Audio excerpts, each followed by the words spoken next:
Muito boa noite, sejam bem-vindos, seja muito bem-vinda, muito bem-vindo de onde você estiver, a hora que você estiver. É um prazer estar aqui. Meu nome é Thaís, sou nutricionista e eu tenho um prazer de hoje poder compartilhar um pouco de uma das dúvidas mais frequentes que eu recebo, que é sobre gorduras. Não tem um assunto que eu mais recebo de perguntas do que esse. Então hoje eu quero dividir com você algumas dicas. Vão ser lives rápidas, eu quero retomar, já faz tanto tempo, né?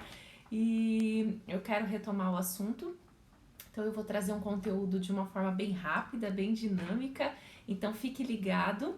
E esse assunto hoje sobre gorduras eu vou dividir em duas partes, ok? Então hoje eu começo trazendo algumas informações e eu separei alguns assuntos bem densos, um lado científico bem robusto para que você possa entender um pouco melhor e você chegue aí às suas próprias conclusões. Na semana que vem aí eu vou falar sobre colesterol. Então fique ligado que na semana que vem, na quarta-feira, 20 horas e 20 minutos, estarei aqui presente também e aí eu vou falar mais sobre colesterol. Caso você tenha alguma dúvida, pode escrever, não tem problema nenhum. Vou ter o maior prazer de responder caso eu saiba a resposta. Se não souber, me comprometo com você de trazer maiores informações, tá? Algum tempo atrás eu já fiz uma live falando sobre gorduras. Vou repetir algumas informações que eu acredito que são bem pertinentes, mas eu trouxe alguns conceitos mais atualizados também, tá? Então a primeira informação que eu gostaria de trazer aqui e deixar claro é que gorduras e lipídios são a mesma coisa, né? Então às vezes você vê lipídio, as pessoas me perguntam bastante sobre isso. Então, na verdade, são as mesmas coisas. O lipídio também é considerado a gordura, tá? E aí a gordura, é importante você saber do que ela é formada. Ela é formada de carbono, hidrogênio e oxigênio. Por que isso é importante? Porque existem muitas classificações para gordura e cada uma vai ter diferença de acordo com o número de cadeias de carbono, as duplas ligações que ele vai fazer, a ligação com oxigênio, quanto de hidrogênio vai ter. Então é por isso que existem vários tipos de gorduras. Até aí, tudo tranquilo? Super fácil, né? Agora, a diferença, então, nessas estruturas, aí geram outros nomes de gordura que provavelmente você já tenha ouvido. Então, por exemplo, existem alguns que são chamados de ceras, outros que são os triacilgliceróis, fosfolípides, tudo isso vai depender do que ele é formado. Tô com a minha cola aqui para não esquecer de passar nenhuma informação. E aí, para que servem as gorduras? E essa é uma parte muito importante que a gente precisa falar. A gordura, ela principalmente fornece energia, mas ele não é a nossa principal fonte, tá? Quando a gente come, o nosso corpo vai usar principalmente os carboidratos para formar energia. Na falta do carboidrato, ele usa as gorduras para essa formação de energia. A gordura também vai fazer parte da estrutura da membrana celular. Nosso corpo é todo formado por células e a parede da nossa célula precisa ter gordura na composição. Além disso, a gordura, os lipídios são isolantes térmicos, então nesse inverno a gordura ajuda muito para que a gente tenha essa proteção no frio. E eu sempre gosto de usar como exemplo, eu lembro que eu já comentei outras vezes aqui também, que não sei se você já reparou as atletas, sabe? Depois que elas vão numa competição olímpica, sempre que elas saem ali da competição, elas já saem correndo para pôr um casaco, porque elas são tão magrinhas e o teor de gordura corporal é tão baixo que na verdade elas precisam se agasalhar, né? Então quanto menos gordura, menos proteção térmica tem. Porém, não é interessante também não ter nível nenhum de gordura, porque essas mesmas meninas, quando elas têm um baixo teor de gordura, e até a gente já vê assim, até modelos, por exemplo, elas param de menstruar, justamente porque a gordura é super importante para realizar os processos do corpo. Além disso, ela é uma proteção mecânica. Então, entre nossos órgãos existe a gordura para fazer a proteção. O problema é quando essa gordura é além, quando ela passa da quantidade necessária. Por exemplo, no abdômen, quando fica aquela quantidade muito acentuada de gordura, aí acaba sendo um perigo. Mas, por exemplo, se você sofre uma batida de carro, algum acidente, essa gordura vai proteger o seu corpo para que não tenha atrito maior com seus órgãos. Então é super importante que você tenha gordura. Além disso, nosso cérebro tem neurônios, né? E os nossos neurônios é o que manda os impulsos nervosos para fazer toda a conexão do nosso corpo. E aí a gordura faz parte, precisa ter gordura para fazer parte da composição desses neurônios. Então, uma coisa que é fato, nós precisamos de gordura. Não existe a possibilidade de você falar, eu vou eliminar a gordura da vida. O problema, e aí a gente entra no lado polêmico, é o que foi acontecendo ao longo dos anos para que essa gordura virasse a grande vilã. Então, nós já falamos que existem vários tipos de gordura, e isso tudo vai depender da composição delas, da estrutura celular, da estrutura da composição química delas. Já falamos da função delas, e aí agora vamos falar onde foi que o bicho pegou, onde foi que as coisas modificaram de tal forma que acabou sendo um problema. E aí eu anotei aqui um histórico para a gente tentar chegar aqui na conclusão. Tudo começou mais ou menos lá em 1930, mais ou menos. Muitos aqui talvez não estavam vivos, eu não estava, mas teve dois pesquisadores que eles resolveram fazer um estudo observacional. E eu já explico o que significa isso, fica ligado aí. Só que esses pesquisadores, eles resolveram verificar se gorduras entopem vasos e dá problemas cardiovasculares, certo? Até aí tranquilo. Só que o que eles resolveram usar para verificar se isso acontecia ou não? Eles usaram coelhos. Eles pegaram o coelhinho, injetaram um teor de gordura e acompanharam para ver se entupia os vasos e as artérias desses coelhinhos. Obviamente que entupiu, porque coelho é herbívoro. Coelho não come produto de origem animal, nem gorduras, porque eles comem basicamente vegetais, né? Eles são herbívoros. Então, obviamente que teve esse entupimento de vasos e artérias. E aí, se erroneamente chegou essa informação, então, de que gordura simplesmente entope, mas aí não se levou em conta esse estudo que foi realizado com coelhos. Depois, lá mais ou menos em 1948, teve mais outro estudo. Teve esse pesquisador, Ansel Keys, ele era bem incisivo, assim, ele queria muito mostrar que as gorduras eram realmente prejudiciais para o organismo. E aí ele pegou um estudo, ele fez um estudo em 22 países. Desse estudo com 22 países, ele fez essa correlação, só que foi um estudo observacional. Então, o que acontece? Ele pegou a população de 22 países e fez um comparativo dessas pessoas. Quem tem maior risco de problemas cardíacos e o quanto de gordura que eles comiam. Então, foi um estudo transversal, né, que só teve uma observação naquele momento, não teve nenhum tipo de intervenção. Qual foi o problema desse estudo? Ele tinha feito com 22 países, só que aí ele pegou somente 6 países. Por quê? Porque quando você vai fazer o estudo científico, você joga em gráficos, né? E quando você joga nos gráficos, você vê se forma uma linha que faz algum tipo de sentido ou não. E quando ele juntou esses 22 países, o gráfico ficou todo desconfigurado. Se você tiver interesse de conhecer, dar uma olhada nesse gráfico, conhecer um pouco mais a fundo, me manda uma mensagem que eu te mando esse artigo, te mando a foto para você entender um pouquinho melhor, tá?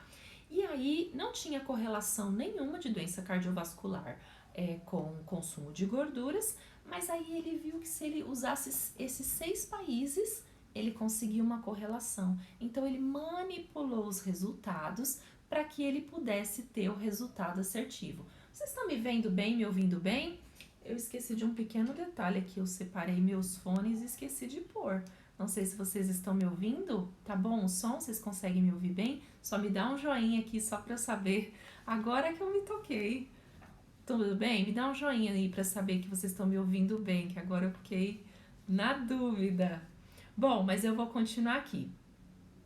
E aí, outra questão importante que a gente precisa falar sobre isso é que ele fez uma correlação. A correlação, beleza, Rafa, obrigada. A correlação não é causa e efeito, então ele não estudou assim, essa é a causa e esse é o efeito, ele simplesmente correlacionou. Quando a gente faz correlação, você pode correlacionar com qualquer outra coisa.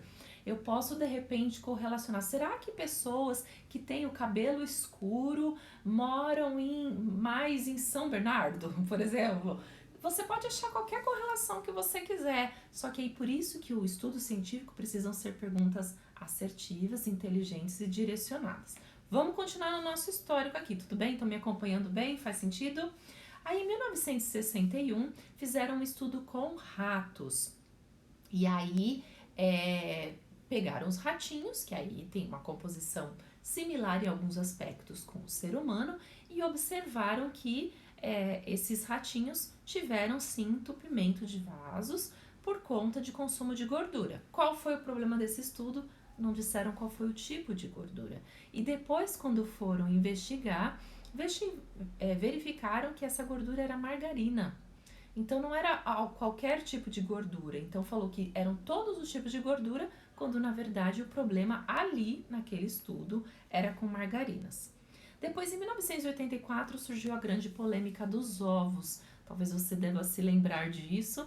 Então aí surgiu o boato, né? O fato de que o ovo tem muito colesterol, isso realmente ele tem, mas não é essa condução que deram, e aí disseram quanto ele seria prejudicial para o organismo. Depois disso, em 2004, fizeram consensos e diretrizes. Esses consensos e diretrizes são feitos por vários pesquisadores, onde eles juntam o que existe de mais atual de estudos científicos para poder dizer o que a população deve fazer. Qual é o grande problema? Porque geralmente é feito baseado em estudo, sim, mas ele busca uma normalidade. Só que quando a gente fala de saúde, é muito difícil a normalidade. Existem vários tipos de pessoas, existem vários tipos de situações e os estudos ainda não estavam robustos, né? A base científica ainda não era muito boa para trazer essa informação. Então aí delimitaram o valor de colesterol, valor de consumo de gorduras, só que isso, dependendo da forma como é passado para a população, gera muito medo, e foi exatamente isso que aconteceu. Então foi vendido uma teoria de que gordura não presta de forma alguma, quando na verdade a gente já falou sobre várias funções que essa gordura tem no corpo. Então por isso que se perdeu, se desviou no meio do caminho.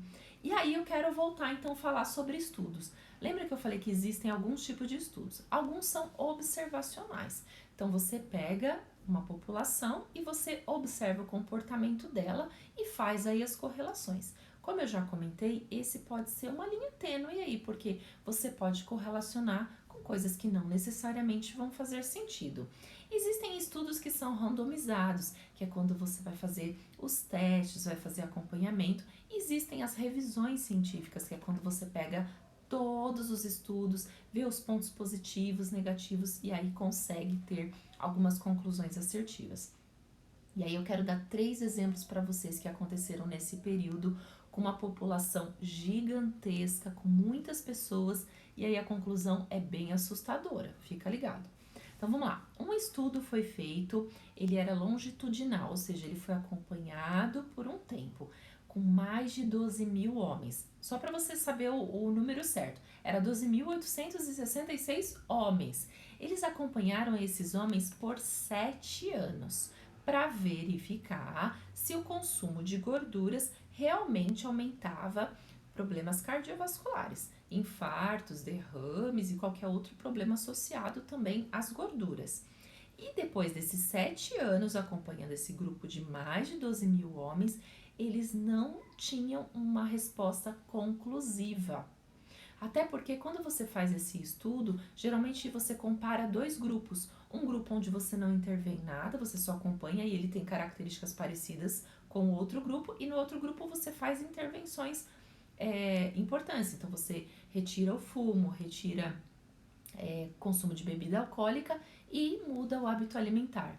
Depois desses 7 anos, com essas 12 mil pessoas, observaram que não existia esse efeito do baixo consumo ou alto consumo relacionado a problemas cardiovasculares. Depois fizeram um outro estudo com mais de 48 mil mulheres agora. Então foram 48.835 mulheres. E eles acompanharam por 8 anos essas mulheres. E aí a mesma coisa. Eles não conseguiram chegar a um efeito conclusivo. Olha só que estranho. Você vê que existem estudos tendenciosos que mostram esse efeito da gordura, porém existe alguns pontos importantes nesses estudos que deixam a gente com dúvida. Existe outros grupos de estudo que é com um número de pessoas muito grande, que é esse que eu estou comentando, e que não foi conclusivo. Então, como é que você pode passar uma conclusão tão assertiva de algo que realmente não é uma conclusão assertiva? Não sei se você está me acompanhando e está fazendo sentido. Além disso, foi publicado um estudo na New England, que é uma revista super importante, que foi feito um estudo com 7.500 pessoas. Eles acompanharam essas 7.500 pessoas por 5 anos. Eles dividiram essas pessoas em 2 grupos. Então, lembram, são grupos com mesma característica, mesmo estilo de vida, mesma prática de atividade física, renda semelhante, consumo alimentar parecido, bebidas alcoólicas, tabagismo, são parecidos nos 2 grupos. Num grupo você não passa nenhum tipo de orientação, no outro grupo você orienta, olha, você vai fazer isso, você vai seguir aquilo, você não come isso, você come aquilo. E acompanhar esse grupo por 5 anos. Olha que interessante. Num dos grupos, então, eles consumiam baixíssima quantidade de gordura, que falaram, esse grupo vai viver muito mais e melhor. No outro grupo pode comer normal, come gordura, vive a vida normalmente. Nesse estudo, com 7.500 pessoas, eles precisaram interromper com 5 anos de estudo, porque nesse grupo onde as pessoas consumiam baixíssima quantidade de gordura, começaram a morrer com muito mais pressa, digamos assim, do que o outro grupo que consumia normalmente. Não é uma loucura? Você fala, ué, não entendi. E cadê a informação toda que passaram? Tá vendo só como algumas informações foram passadas para a população de uma forma tendenciosa, para convencer você, às vezes, a comer alimentos diet light e não necessariamente corrigir problemas. E aí, um fato super importante, desde que começou esse movimento low fat, né, que é baixo consumo de gorduras, começou a aumentar comparativamente pessoas com mais obesidade, com alterações de diabetes com maior incidência e doenças cardiovasculares. Isso são dados reais que a gente vê na POF, que é a pesquisa de orçamento familiar que aparece a cada 5 anos, eles fazem essa pesquisa. A gente vê que está acontecendo. Você deve observar na sua casa, nas pessoas que estão à sua volta, na sua família, que cada dia aumenta mais o número de pessoas obesas, com diabetes, hipertensão e doenças cardiovasculares. E, consequentemente, aumentou esse desespero, esse medo que as pessoas têm de gordura. Entendeu que tem alguma coisa que não tá legal?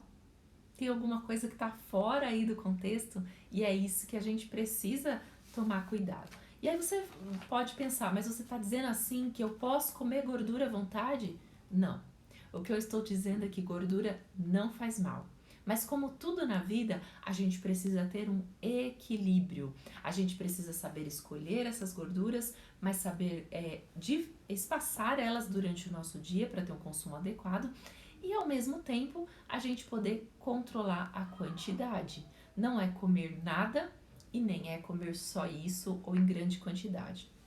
Existem 2 grupos então de classificação de gordura. A gente tem o grupo das saturadas e das insaturadas. As insaturadas a gente divide em poli e mono, tá? Saturada é principalmente de origem vegetal. Então, carnes, laticínios, os ovos, os peixes, pelinha do frango, o coco, que é uma fruta, mas ele tem a gordura saturada. E olha que interessante, leite materno. Leite materno também tem gordura saturada. Se fosse tão ruim para a saúde, será que teria no leite materno? Eu sempre penso que a natureza ela é perfeita, ela traz aquilo que de fato nosso corpo precisa.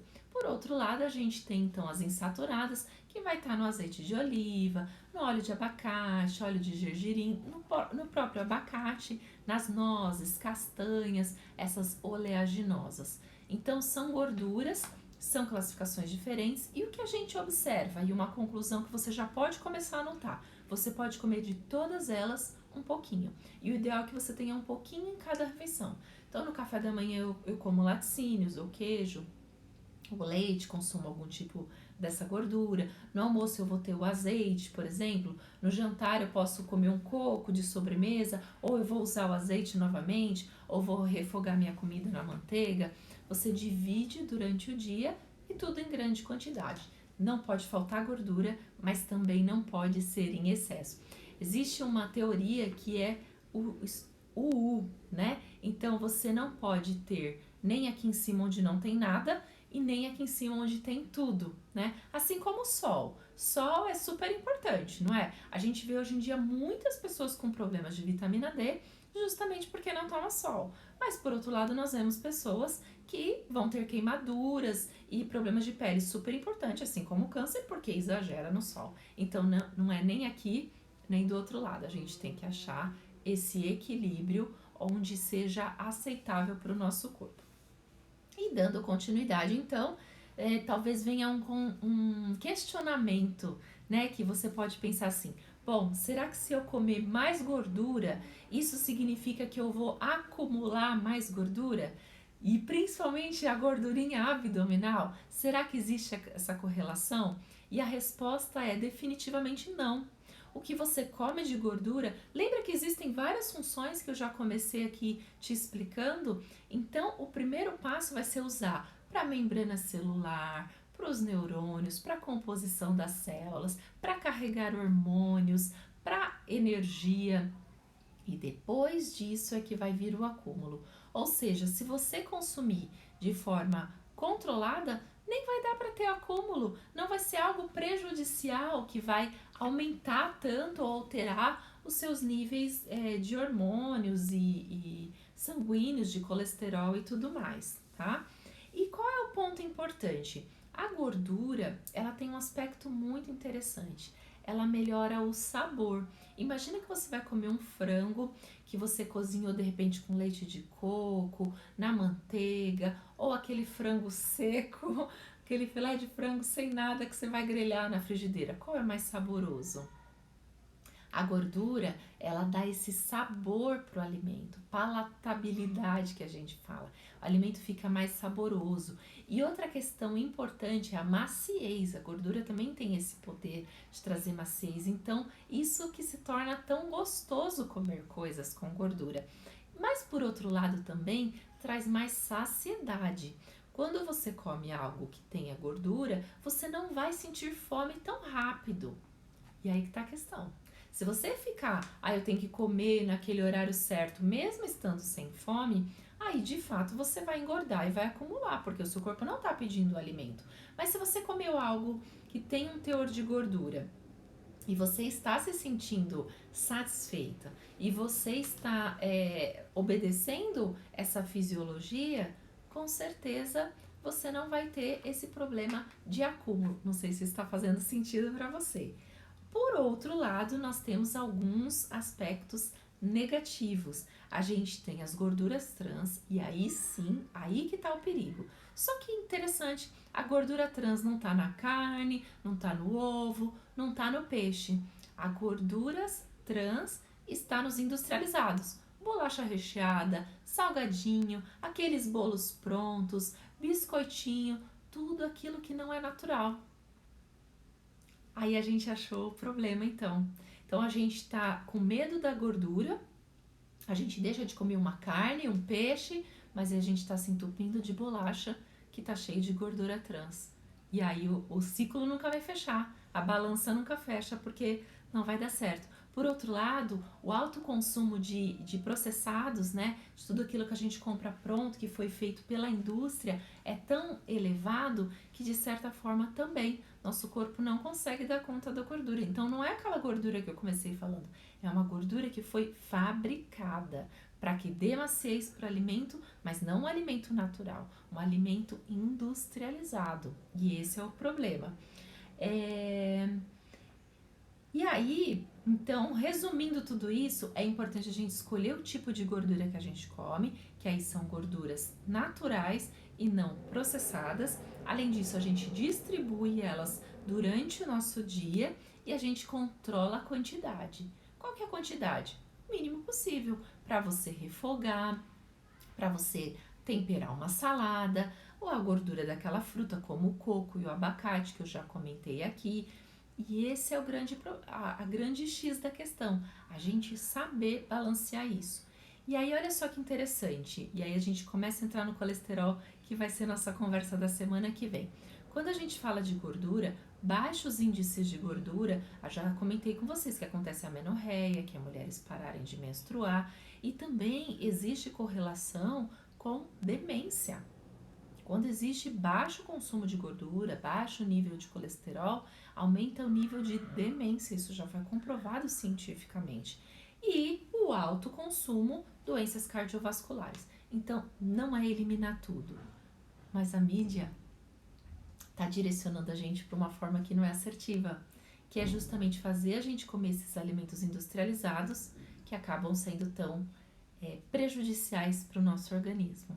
E aí a gente entra então no colesterol. Colesterol, o princípio é mais ou menos o mesmo, mas aí existe alguns pontos que a gente pode acertar um pouquinho mais. Porém, meu objetivo aqui é trazer informações rápidas, práticas, para que você possa absorver e já colocar em prática a partir de hoje, ter a gordura sem medo, mas ao mesmo tempo de uma forma valorizando o seu tempo aqui comigo. E se prepare então que na semana que vem eu vou trazer informações sobre colesterol. Tem informações muito importantes. Se você tiver dúvidas, me mande que eu prometo responder durante o vídeo. E eu quero então agradecer a sua presença por você estar aqui comigo nessa noite fria de São Paulo. Mas muito obrigada por você e não tenha medo da gordura. Tenha medo do que você vai comer.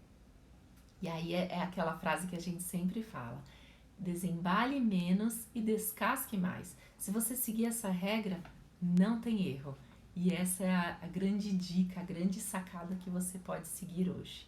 Muito obrigada pela presença de vocês, obrigada pelo carinho. Um beijo enorme. Quarta-feira que vem, 20 horas e 20 minutos. Lembra que esses quebradinhos é justamente para ficar na sua mente. Então, quarta-feira que vem estarei aqui novamente falando sobre colesterol. Um grande beijo, boa noite, se agasalhem e quarta-feira que vem tem muito mais. Tchau, gente, boa noite!